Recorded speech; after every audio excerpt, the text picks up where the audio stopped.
பங்களாதேஷ்ல மிகப்பெரிய வெள்ளப்பெருக்கு. அதுக்கு காரணம் மழையோட அளவு கூடிருச்சு. இதெல்லாம் ஒரு பக்கம் இருக்கும்போது, அங்க ஒரு இடைக்கால கவர்மெண்ட் வந்து உட்கார்ந்திருக்கு. அதுல யார் இருக்கா அப்புட்ன்னா, ஊர் வாய், உலக வாய் பேசின ஆட்கள் தான். அப்படியே மண்ண தங்கமாக்கிருவேன், திருப்பி அந்த தங்கத்த வைரமாக்கிருவேன் அப்படிங்கிற பொருளாதார மேதை எல்லா இடங்கள்லயும் அந்த நாட்ட வளமாக்கக்கூடிய அளவுக்கு பேசின நபர்கள் தான் உட்கார்ந்திருக்கார்கள். அப்படி உட்கார்ந்திருக்க நபர்கள் இந்த வெள்ள காலத்துல எப்படி ஆக்டிவா செயல்படுறார்கள் அப்படின்னா, இந்த வெள்ளத்துக்கு காரணமே இந்தியா தான்டா அப்படின்னு பழிய தூக்கி போட்டு, மக்களை இந்தியாவுக்கு எதிரா போராடுங்கள் அப்படிங்கிறத நோக்கி தான் போயிருக்காங்களே தவிர, வெள்ளத்துல இருந்து மக்கள காப்பாத்துறக்கோ, இல்ல முன்னெச்சரிக்கை நடவடிக்கையில இவர்கள் எப்படி பெர்ஃபார்ம் பண்ணார்கள் அப்படின்னு கேட்டா, 0ன்னு எடுத்துக்கலாம். சரி. இந்த வெள்ளத்துக்கு உண்மையிலே இந்தியா காரணமா அப்படின்னு கேட்டா, இல்லை அப்படிங்கிறது தான். அது 30 மீட்டர் மட்டுமே இருக்கக்கூடிய அணை. அந்த அணைய ஸ்டோர் பண்ணி வச்சு தொறந்தா, ஒரு டிஸ்ட்ரிக்ட்டையோ, ஸ்டேட்டையோ, ஒரு கண்ட்ரியவோ பெரிய அளவு ஃப்ளட் பண்ண முடியுமா அப்படின்னு கேட்டா, 30 மீட்டர் உள்ளக்கூடிய அணையிலோட தண்ணி இந்த காரியங்கள செய்யாது. நெனச்சாலும் செய்ய முடியாது. ஸ்டோர் பண்ணி எவ்வளோ வேகமா எதிர்பார்க்காத நிலைமையில தொறந்து விட்டாலும், இந்த அளவுக்கு ஃப்ளட்டுக்கு வேலையே கிடையாது அப்படிங்கிறது தான். அந்த பகுதிகள்லயும் மழையோட அளவு அப்படிங்கிறது கூடுதலா இருக்கு. அதே மாரி இந்தியாவோட அணையில இருக்கக்கூடிய அதாவது அந்த அணையோட டேட்டா அப்படிங்கிறது எ எல்டு 2 நாடுக்கும் லைவாவே ஷேர் ஆயிக்கிட்டே தான் இருக்கும். நமக்கு என்ன தெரியுமோ, அது பங்களாதேஷ்க்கும் தெரியும். நமக்கு அணையோட அளவு 30 மீட்டர்ல 25 மீட்டர் தண்ணி வந்துருச்சு அப்புட்ன்னா, பங்களாதேஷ்க்கும் தெரியும். நம்ம கூப்ட்டு சொல்லவே தேவை கிடையாது. அதே மாரி வானிலை அப்படிங்கிறது கூடுதலாவே மழை பெய்யும் அப்படின்னு சொல்லக்கூடிய இடத்துல தான் அறிவிப்பு பூரா இருந்துச்சு. இந்த இடத்துல இன்னொரு விஷயமும் இருக்கு. கூடுதல் அப்படின்னா, இந்த அளவுக்கு நாங்க எதிர்பார்க்கல அப்படிங்கிற டொள்ள நாட்டியம் பேசக்கூடிய நிலப்பரப்பு அது கிடையாது. பொதுவாவே ஒரு 4 வருஷத்துக்கு ஒரு தடவ இந்த மாரி வெள்ளம் ஏற்படக்கூடிய பகுதி தான், இப்ப பங்களாதேஷ்ல ஃப்ளட் ஆகக்கூடிய நிலப்பரப்பு. அதனால எல்லா சூழ்நிலைகளும் பொருந்தி வருது.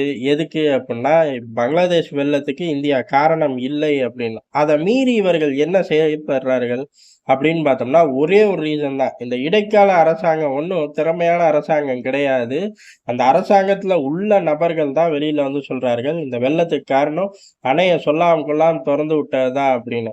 அணையில இருக்கக்கூடிய ரீடிங் 2 பேரும் உட்கார்ந்து பார்க்குறாய்ங்க.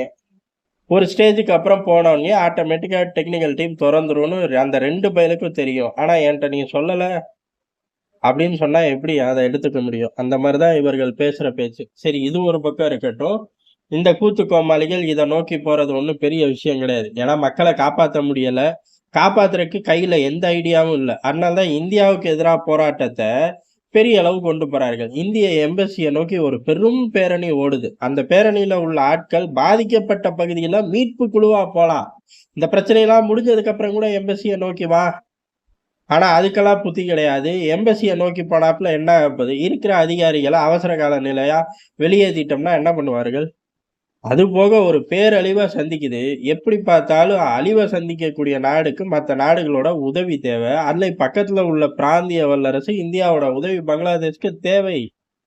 இந்த மாரி சூழ்நிலையில இந்தியா கூட வம்பு பண்ணிக்கிட்டு எதையுமே சாதிக்க முடியாதுங்கிறது எதார்த்தமான உண்மை. இத தாண்டி அவர்களுக்கான அரசியல். அவங்கள பாதுகாத்துக்கணும் அவ்வளோதான். அதனால மக்கள இந்தியாவுக்கு எதிரா தூண்டி விட்டுருக்கார்கள். இவ்வளவு குழப்பம் நடக்கும்போது, அதாவது இவ்வளவு குழப்பத்த கொண்டு வந்து ஷேக் ஹசீனாவ விரட்டி விட்டு பெரிய அளவு ஹோல்ட்ல எடுக்க முடியலையே அப்படின்னு நினைக்கக்கூடிய நாடுகள் இங்க என்ன பண்ணுதுங்கிறது ரொம்ப முக்கியம். அவனுங்க சும்மா இருப்பாங்களா? இல்ல, இல்ல. இதுக்கு காரணம் சத்தியமா இந்தியா தான் அப்படின்னு பெரும்பாலும் அமெரிக்கால இருந்து தான் பெரிய அளவு அதாவது சோசியல் மீடியாக்கள் அக்கவுண்ட்ல பெரிய அளவு பேசப்படுது. இதற்கு காரணம் இந்தியா தான். இந்தியா அணைய தொறந்ததால தான் இவ்வளவு ஃப்ளட்டு அப்படின்னு. இது ஒண்ணு போதாதா? ஏற்கனவே பங்களாதேஷ் உள்ளூர் அரசியல்வாதி கிளப்பி விட்டான். மக்கள தெருவுக்கு கொண்டு வந்துட்டான். அடுத்த கட்டமா சோசியல் மீடியாக்குள்ள மத்த நாடுகள் உள்ள புகுந்துருச்சு. உள்ள புகுந்த நாடுகள் அப்படிங்கிறது ஏறக்குறைய வெள்ளையா இருக்கிறவன் பொய் சொல்ல மாட்டான். அமெரிக்காவுக்கு தெரியாம உலகத்துல ஏதாச்சும் நடக்குமா? அமெரிக்கா கண்டுபிடிச்சிருது. அப்படிங்கிற மாரி ஓட்ட ஆரம்பிச்சுட்டாங்க. பெரும்பாலான பதிவுகள் அப்படிங்கிறது, அதாவது இந்த வெள்ளத்துக்கு காரணம் அணைய தொறந்து விட்ட வேகம் தான். அணைய தொறந்து விட்ட இந்தியா தான் அப்படின்னு அமெரிக்க ஐடிகள் தான் பெரும்பாலும் ஆதிக்கம் செலுத்துது. போதுமே, அமெரிக்கா இந்த விஷயத்துல எதிரா இருக்கு. உள்ள புகுந்து ஆட்டைய கிளக்குது அப்படின்னா, ஆட்டோமேட்டிக்கா அடுத்த அடுத்த இடத்துல பாகிஸ்தான் ஐடி வந்துரும்.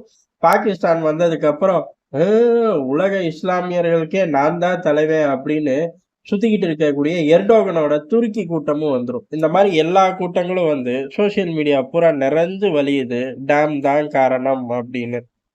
சரி. அதுக்கு அடுத்த விஷயம் தான் ரொம்ப ஹைலைட்டு. எந்த அளவுக்கு அமெரிக்கா போன்ற நாடுகள் இந்த விஷயத்துல இன்ட்ரெஸ்ட் காட்டுது அப்படின்னு. ஏன் அப்படின்னா, இந்திய ஏஜென்சிகள் அப்படிங்கிறது புள்ளி விவரத்தோட தரார்கள். அதாவது இந்த அணையிலிருந்து எவ்வளவு நாட்கள், எவ்வளவு நிமிடத்துல டேட்டாக்கள் ஷேர் பண்ணப்படுது. ஒரு ஸ்டேஜ்ல அதாவது அணையே வெள்ளமா ஆயிருச்சு, ஃப்ளட் ஆயி போம்போது டெக்னிக்கலா கிடையாது. டெக்னிக்கலா டேட்டா ஷேரிங் கிடையாது. அது நியூட்ரலைஸ் பண்ணப்படுது. அதுக்கடுத்து ஹியூமன் மூலியமா டேட்டா ஷேரிங் நடக்குது. எந்தெந்த காலகட்டம், எந்தெந்த நிமிடம் அப்படிலாம் பிரேக் பண்ண ஆரம்பிச்சுட்டார்கள் இந்திய ஏஜென்சிகள். ஆனா, அப்படி பிரேக் பண்ணக்கூடிய செய்தி பங்களாதேஷ்குள்ள ஃப்ளோ ஆகும்போது, அந்த ஏஜென்சிகளோட வெப்சைட் ஹேக் செய்யப்படுது. ஏதோ பங்களாதேஷ்ல உள்ள அரசியல்வாதி அவனோட சுயநலத்துக்காக மட்டும் கிளப்பி விடும்போது, இந்த அளவுக்கு ஒரு டீம் போட்டு, அதுவும் இந்தியா போன்ற ஒரு நேஷனல் மீடியா, அதுலயும் உலகம் சார்ந்த வேர்ல்டு மீடியாவோட போட்டி போடக்கூடிய ஏஜென்சிகள் தான் வெளியிடுறார்கள். பெரும்பாலான விஷயங்கள. அதையே தடுக்கிறார்கள் அப்டின்னா, அந்த இடத்துல பங்களாதேஷ் அரசியல்வாதிகளுக்குலாம் வேலையே கிடையாது. அவனுங்களையும் மீறிய சக்தி களத்துல உட்கார்ந்து வேல பாக்குது. அவர்களுக்கு பின்னாடியோ தூண்டி விட்டோ, இல்ல அந்த சமகால நிகழ்வ பயன்படுத்தி தனக்கான மைலேஜ் எடுக்க பாக்குதுன்னு தான் எடுத்துக்கணும். ஏன் அப்டின்னா, இந்த டேட்டாக்கள கொண்டு போகக்கூடிய இந்திய ஏஜென்சிகளோட சைட் முடக்கப்படுது, ஹேக் பண்ணப்படுது. பல மணி நேரங்கள் ஸ்ட்ரகிள் ஆகுது. டேட்டா எரர் ஆகுது. அப்ப ஏறக்குறைய வந்த மழை உண்ம.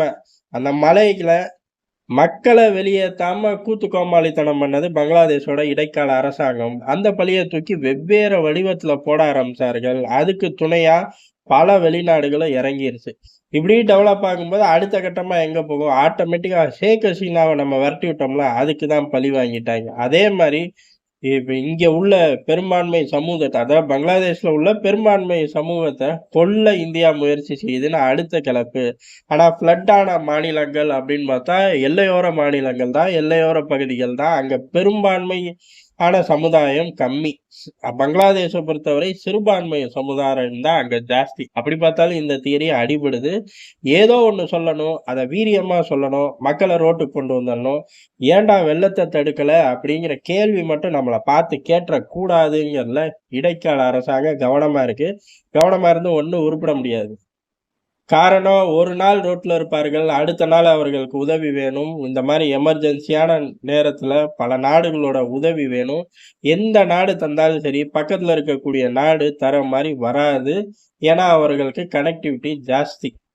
அதுவும் இருக்கக்கூடிய நாடு அந்த நாட்ட காட்டிலும் பெரிய நாடா இருந்தா கேட்கவே வேணாம். பங்களாதேஷ காட்டிலும் இந்தியா பெரிய நாடு. எல்லாத்துலயுமே பெரிய அண்ணன் தான். அதனால இந்த கூத்து கோமாளித்தனம் இந்தியாவ பாதிக்காது. பங்களாதேஷ தான் பாதிக்கும். ஆனா எதிரிகள் எவ்வளவு தூரம் இந்த விவகாரத்துல இன்னமும் ஆக்டிவா இருக்காங்க அப்படிங்கிறத டெல்லி உணர்ந்து கொள்ள இது ஒரு சந்தர்ப்பமா தான் டெல்லி பாக்குது. டெல்லியும் இறங்கி தான் வேலை செய்யுது. விட்டுக் குடுக்கவே இல்ல.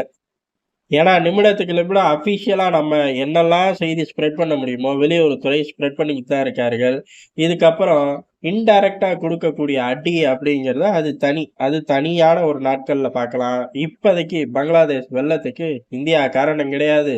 எதார்த்தமா பெய்ந்த மழை பெரிய அளவு உலக அரசியலா மாறுது. இது யாருக்கான மைலேஜா மாறும் அப்புட்ன்னா, சத்தியமா இந்தியா எடுத்து தான் தீரும் மைலேஜ. எதிரிகள் கதறப் போறார்கள் அப்படிங்கிறது உறுதி.